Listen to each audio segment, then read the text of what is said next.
Hello friends, இன்றைக்கி நம்ம சேனலில் என்ன வீடியோ பார்க்க போகிறோன்னா ஒரு ஆட்டுக்கால் வச்சு தான் ஒரு ரெசிபி வந்து பார்க்க போகிறோம். வாங்க எப்படி செய்கிறது வந்து பார்த்துடலாம். இன்றைக்கி ஆட்டுக்கால் வச்சு ஆட்டுக்கால் சூப் எப்படி செய்கிறதுன்னு தான் இந்த வீடியோவில் வந்து காட்ட போகிறேன். வாங்க வீடியோக்குள்ளே போகலாம். நான் வந்து ஆட்டுக்காலை வந்து க்ளீன் பண்ணி எடுத்து வச்சுருக்கேன்.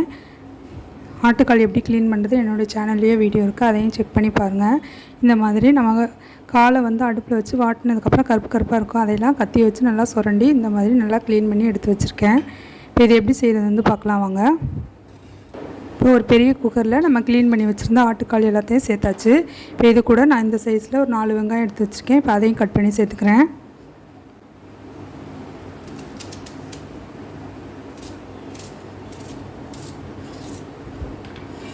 இப்போ நம்ம ஆட்டுக்கால் நம்ம வீட்டிலையே வாங்கி க்ளீன் பண்ணும்போது நல்லா இந்த மாதிரி நல்லா வெள்ளையாக இருக்கும்.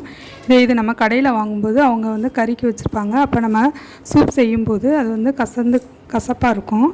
நீங்கள் முடிஞ்ச அளவுக்கு வீட்டில் வாங்கி இந்த மாதிரி க்ளீன் பண்ணி வச்சு பாருங்கள், ரொம்ப டேஸ்ட்டாக இருக்கும்.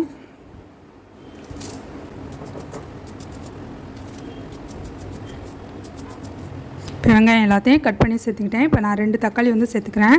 இந்த தக்காளியோடைய விலையை வந்து ரொம்ப ஹையாக இருக்குது. உங்கள் ஊரில் எம்பிட்டு விலையாக இருக்குதுன்னு எனக்கு கமெண்டில் சொல்லுங்கள், நானும் தெரிஞ்சுக்கிறேன் உங்கள் ஊரில் தக்காளி ரேட் என்ன இருக்குன்னு. நீங்கள் எந்த ஊர்லேருந்து பார்க்குறீங்களோ அந்த ஊருடைய பேரையும் அந்த ஊரில் என்ன விலை இருக்குங்கிறதையும் கமெண்ட் பண்ணுங்கள்.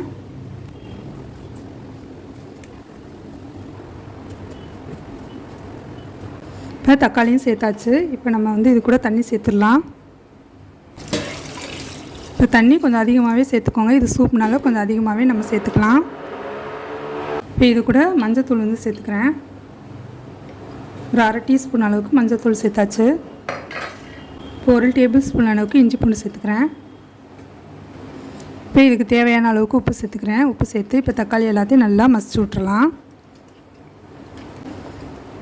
இப்போ தக்காளி எல்லாத்தையும் நல்லா மசிச்சாச்சு. இது கூட கொஞ்சம் கறி மசாலா சேர்த்துக்கிறேன். இப்போ இந்த அளவுக்கு கறி மசாலா சேர்த்துக்கிறேன், கொஞ்சோன்னு சேர்த்தா போதும். இந்த கறி மசாலா எப்படி அரைக்கிறேன் என்னோடய சேனலில் வீடியோ இருக்குது, அதையும் செக் பண்ணி பாருங்கள். அந்த மாதிரி மசாலா அரைச்சி நீங்களும் உங்கள் டிஷ்ஷஸ் வந்து செஞ்சு பாருங்கள், ரொம்ப டேஸ்ட்டாக இருக்கும். இப்போ இதை மூடி போட்டு நல்லா ஆட்டுக்காலை நல்லா சாஃப்ட் ஆகிற வரைக்கும் இதை வேக வச்சு எடுக்கணும். ஆட்டுக்கால் வேகிறதுக்கு ரொம்ப டைம் எடுக்கும், அதனால் கொஞ்சம் நல்லா நிறையா விசில் வச்சு எடுத்துக்கலாம், அவங்கவுங்க குக்கரை பொறுத்து. இப்போ குக்கரை வந்து அடுப்பில் வந்து வச்சுக்கலாம். இப்போ குக்கரை வந்து அடுப்பில் வச்சாச்சு. இப்போ இது ஒரு நல்லா வேக வச்சு எடுத்துடலாம். நான் இப்போ இதை எதுக்கு பெரிய குக்கரில் செய்கிறேன்னா, இப்போ நம்ம சின்ன குக்கரில் செய்யும்போது தண்ணியெல்லாம் வெளியே வந்துடும், அதோடைய சத்து எல்லாமே அதோட போயிடும். அதனால் நான் பெரிய குக்கரில் வந்து வேக வச்சு எடுத்துக்கிறேன். இப்போ விசில் போட்டு இதை 20 விசிலுக்கு வேக வச்சு எடுத்துடலாம். ஆட்டுக்கால் வந்து வேகட்டும், அது வரைக்கும் நம்ம வெயிட் பண்ணலாம். கால் வந்து 20 விசில் வேக வச்சு எடுத்துட்டேன். இல்லைன்னா ஒரு 1/2 மணி நேரத்துக்கு வேக வச்சு எடுத்துக்குவோம். இப்போ வந்து ஓப்பன் பண்ணி பார்க்கலாம் எப்படி வந்திருக்குதுன்னு. பாருங்கள், நம்ம எவ்வளோ தண்ணி ஊற்றிருந்தோம் அதுவே நல்லா வற்றி வந்திருக்கு. இப்போ கால்லாம் நல்லா சாஃப்டாக வந்து வந்திருக்கு. இப்போ நம்ம வந்து தேங்காய் வந்து இதில் வந்து அரைச்சி ஊற்றிடலாம். 1/4 மூடி தேங்காய் வந்து எடுத்திருக்கேன். இப்போ இதை நல்லா நைஸாக பேஸ்ட்டாக வந்து அரைச்சிடலாம். இது நம்ம தேங்காய் பாலாகவும் எடுத்து ஊற்றலாம், இல்லைன்னா அதே மாதிரி நல்லா நைஸ் பேஸ்ட்டாக அரைச்சிட்டு அதுக்கப்புறமா அது கூட வந்து நான் சேர்த்துக்கலாம். வந்து வேக வைக்கும்போது கொஞ்சோண்டு மசாலா தான் சேர்த்துருந்தேன். இப்போ இது கூட கொஞ்சோண்டு மசாலா சேர்த்து அதோட ஊற்றி 2 விசில் வந்து வேக வச்சு எடுத்துடலாம். இப்போ இது கூட நான் கொஞ்சோண்டு கறி மசாலா வந்து சேர்த்துக்கிறேன். தேங்காய் கூட ஒரு 1/2 டேபிள் ஸ்பூன் அளவுக்கு கறி மசாலா வந்து சேர்த்துக்கிறேன். இதை நல்லா நைஸாக வந்து அரைச்சிடலாம். தேங்காவை நல்லா இந்த மாதிரி நல்லா நைஸாக வந்து அரைச்சிட்டேன். இப்போ இது கூட நான் தண்ணி மிக்ஸ் பண்ணி சூப் கூட வந்து சேர்த்துக்கிறேன். உங்களுக்கு இந்த மாதிரி வேணாம் அப்படின்னா வெறும் தேங்காய் பால் மட்டும் எடுத்து வந்து ஊற்றிக்கலாம். இது இப்படி நம்ம சேர்க்கும்போது கொஞ்சம் கட்டியாக இருக்கும். இதை நான் சப்பாத்திக்கு செய்கிறதுனால நான் தேங்காவோட அப்படியே வந்து ஊற்றிக்கிறேன். இப்போ நம்ம குடிக்க போகிறோம் அப்படின்னா தேங்காய் பால் வந்து எடுத்து ஊற்றிக்கலாம். இப்போ நான் வந்து குக்கரை வந்து அடுப்பில் வச்சுட்டேன். இப்போ நம்ம அரைச்சி வச்சுருந்தா தேங்காய் வந்து சேர்த்துடலாம். எந்த அளவுக்கு தண்ணி வேணுமோ அந்த அளவுக்கு நம்ம தண்ணி வந்து சேர்த்துக்கலாம்.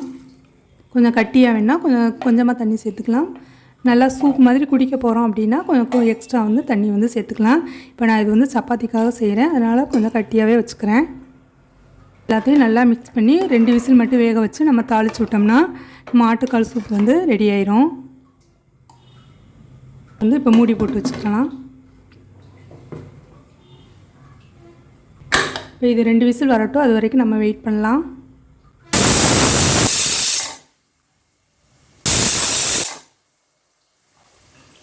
இப்போ 2 விசில் வந்து அடிச்சிருச்சு. நான் இப்போ வந்து அடுப்பை வந்து ஆஃப் பண்ணிக்கிறேன். இப்போ நம்ம சூப் வந்து தாளிச்சிடலாம். அதுக்கு நான் கொஞ்சோண்டு வெங்காயம் கட் பண்ணி வச்சுருக்கேன், கொஞ்சோண்டு கொத்தமல்லி சின்னதாக கட் பண்ணி வச்சுருக்கேன், கொஞ்சோண்டு கருவேப்பிலை, 2 காஞ்ச மிளகாய் வந்து எடுத்துருக்கேன். இதை நம்ம தாளித்து விட்டுறலாம். இப்போ நம்ம குக்கர் ஓப்பன் பண்ணி பார்க்கலாம்.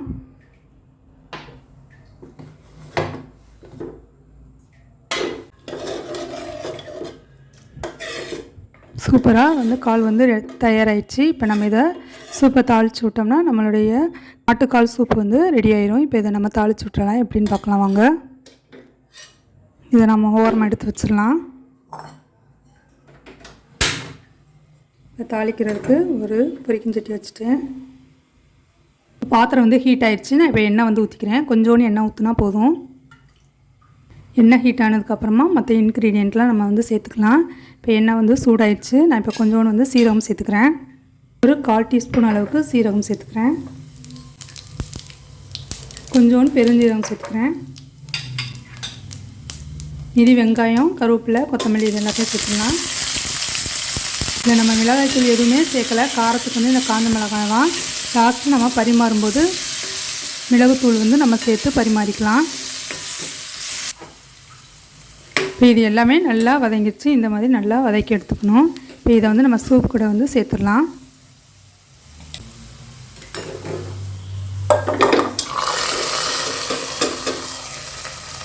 இப்போ சூப் கூட வந்து நம்ம சேர்த்தாச்சு. இப்போ நம்ம ஆட்டுக்கால் சூப் வந்து சூப்பராக தயாராகிடுச்சு பாருங்கள். நீங்களும் உங்கள் வீட்டில் வந்து ட்ரை பண்ணி பாருங்கள். எப்படி வந்துச்சுன்னு உங்களுடைய ஃபீட்பேக்கை கமெண்ட்டில் சொல்லுங்கள். என்னோடய சேனல் உங்களுக்கு பிடிச்சிருந்துச்சுன்னா லைக் பண்ணுங்கள், ஷேர் பண்ணுங்கள், சப்ஸ்கிரைப் பண்ணுங்கள். கூடவே பெல் ஐக்கானையும் கிளிக் பண்ணுங்கள். இப்போனா நான் போடுற வீடியோ உங்களுக்கு உடனுக்குடன் நோட்டிஃபிகேஷனில் வரும். இப்போ சூப்பராக டேஸ்டியான ஆட்டுக்கால் சூப் வந்து தயாராகிடுச்சு. இப்போ இது கூட லாஸ்ட்டாக நம்ம மிளகுத்தூள் வந்து சேர்த்துக்கலாம். நம்ம பரிமாறும்போது லாஸ்ட்டாக மிளகுத்தூள் வந்து சேர்த்துக்குவோம். நமக்கு எந்த அளவுக்கு காரமாக வேணுமோ அந்த அளவுக்கு மிளகுத்தூள் வந்து சேர்த்துக்கலாம். ஆட்டுக்கால் சூப் வந்து தயாராகிடுச்சு. நீங்களும் உங்கள் வீட்டில் ட்ரை பண்ணி பாருங்கள். இது வந்து பூரி, சப்பாத்தி, ரைஸ்க்கு கூட ரொம்ப நல்லாயிருக்கும். நீங்களும் வீட்டில் ட்ரை பண்ணி பாருங்கள்.